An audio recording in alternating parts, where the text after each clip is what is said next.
Pernah nggak sih kamu ngerasa malas di saat akan memulai sesuatu? Rasa malas akan membuat kamu menunda-nunda sesuatu yang akan kamu kerjakan. Dan akhirnya pekerjaan itu nggak selesai-selesai. Atau targetmu nggak tercapai. Maka dari itu kamu harus bisa melawan rasa malasmu agar semua yang akan kamu kerjakan segera terselesaikan. Dan targetmu segera tercapai. Ibarat perang nih ya. Kita harus mengenali musuh kita dengan baik untuk bisa mengalahkannya. Sama halnya dengan rasa malas, kita harus mengetahui penyebab munculnya rasa malas dan cara yang tepat untuk melawannya. Nah, jika kamu akan melawan rasa malasmu, maka kamu harus mengenali penyebab rasa malasmu itu dan melawannya. Pada video kali ini akan dibahas isi dari buku Anti Malas dan Suka Menunda karya Choi Byung-gi, yang tentunya akan bermanfaat buat kamu yang ingin melawan rasa malas. Dengan menyimak video ini, kamu akan mengetahui penyebab rasa malas yang muncul, sesuatu yang menghambat kita untuk konsisten, prinsip untuk mencapai target. Halo, kembali lagi di channel Inspirasi Buku dengan saya Asri. Di sini kalian bisa belajar intisari dari buku non-fiksi terpopuler dan memetik pesan di dalamnya untuk bisa diaplikasikan dalam kehidupanmu tanpa harus baca berlembar-lembar halaman buku atau keluar uang untuk membelinya. Silahkan subscribe dengan klik icon pojok kanan bawah ya, agar kami bisa terus semangat sharing ringkasan buku terbaik untuk level up hidupmu. Dalam buku Anti Malas dan Suka Menunda ini terdapat 3 poin penting, yaitu pertama, penyebab munculnya rasa malas. Kedua, sesuatu yang menghambat kita untuk konsisten. Ketiga, prinsip untuk mencapai target. Mari kita bahas satu persatu ketiga poin di atas, dimulai dari yang pertama, penyebab munculnya rasa malas. Banyak sekali penyebab munculnya rasa malas. Namun kebanyakan rasa malas berasal dari perasaan kita. Contohnya saja seperti kecemasan. Pernah nggak ketika kamu akan mulai sesuatu, tapi kamu malah ingin melakukan sesuatu yang lain yang tidak diperlukan, walaupun sudah membuat jadwal? Itu terjadi karena kamu merasa tidak tenang. Saat seseorang merasa tidak tenang, mereka akan mulai mencari hiburan. Dan dari situlah rasa malas itu muncul.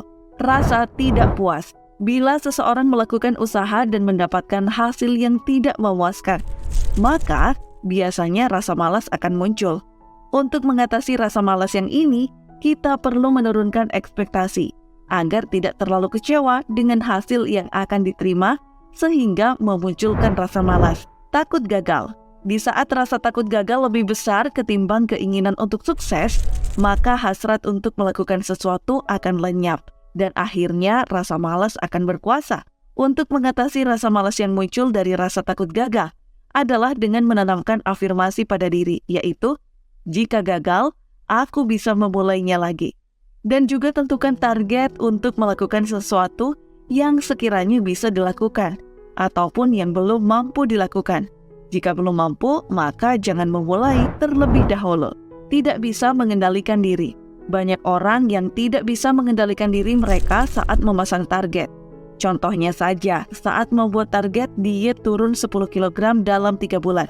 Tetapi tidak bisa menahan diri saat melihat kue dan makanan yang ada di depan mata. Untuk mengatasi pengendalian diri ini adalah dengan membuat target lalu memberi hadiah pada diri sendiri saat berhasil mencapainya, dan menghukum diri sendiri apabila gagal. Kedua, sesuatu yang menghambat untuk konsisten. Saat kita memulai melakukan sesuatu, sangat penting untuk menjaga konsisten agar hal tersebut selesai dan tercapai. Namun kebanyakan orang tumbang dan mulai malas saat sudah di tengah perjalanan. Hal-hal yang membuat kita sulit konsisten adalah bosan mengerjakan hal yang sama. Merasa bosan adalah salah satu penghambat konsisten dalam melakukan sesuatu. Rasa bosan tentu akan memunculkan rasa malas yang akan menunda pekerjaan. Untuk mengatasi rasa bosan ini, bisa dilakukan jeda untuk melakukan sesuatu yang menyenangkan di tengah-tengah pekerjaan. Namun tetap harus memperhatikan waktu dalam menggunakan waktu jeda atau istirahat tersebut. Tergesa-gesa menunggu hasil. Orang-orang biasanya akan merasa malas dan sia-sia saat menunggu hasil kerja kerasnya yang tak kunjung muncul. Perasaan seperti ini bisa mengganggu konsentrasi dan akan menyebabkan kegagalan dalam meraih target. Untuk mencegah terjadinya berhenti di tengah jalan akibat menunggu hasil, bisa dilakukan dengan membuat target-target kecil di bawah target besar dan mulai mewujudkannya satu persatu. Ketiga, prinsip untuk mencapai target. Hindari mental sudah terlanjur. Dasar dari mental ini adalah keinginan untuk mengerjakan sesuatu dengan sempurna dari awal hingga akhir. Contohnya saja ketika menetapkan target untuk jogging di pagi hari selama 30 menit setiap hari, namun terlewat karena bangun kesiangan.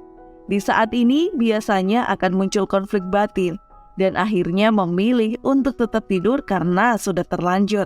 Lebih baik tetap melakukan walaupun sudah terlanjur. Ini akan melatih kedisiplinan dan kebiasaan. Memperbarui suasana.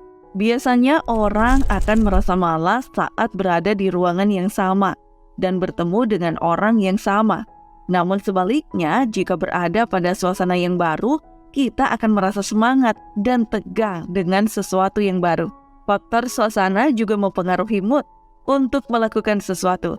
Jadi, jika kamu mulai merasa malas, maka buatlah suasana yang baru seperti merubah tatanan meja atau ruangan.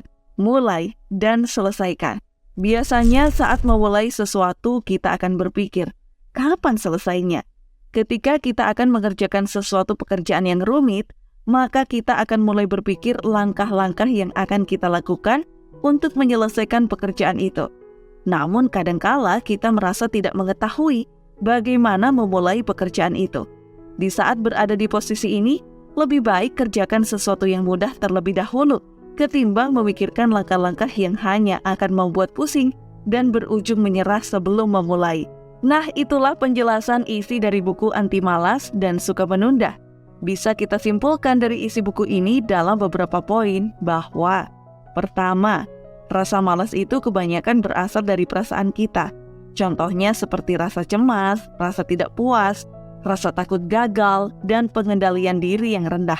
Kedua, konsistensi juga sangat diperlukan untuk tetap menjaga keberlangsungan sebuah pekerjaan atau usaha. Karena jika kita tidak konsisten dalam mengerjakan sesuatu, maka kita bisa saja tumbang atau berhenti di tengah jalan. Contoh-contoh penghambat konsentrasi bekerja atau usaha adalah rasa bosan dan tergesa-gesa menunggu hasil. Ketiga, kita harus memegang prinsip-prinsip seperti jangan bermental sudah terlanjur, segera memulai dan menyelesaikan suatu pekerjaan, dan merubah suasana apabila rasa bosan mulai datang. Gimana? Udah siap menerapkan cara-cara yang sudah dibahas? Kamu harus menerapkan cara-cara ini agar kamu bisa melawan rasa malasmu dan mulai menyelesaikan dan meraih targetmu. Terima kasih telah menyimak sampai akhir. Semoga video ini bermanfaat. Tinggalkan komentar di bawah pelajaran apa saja yang kamu dapatkan dari sini. Kamu juga boleh request buku yang ingin dibahas di video berikutnya. Jangan lupa tekan tombol subscribe untuk mendapatkan update ilmu baru yang bermanfaat dan berguna untukmu.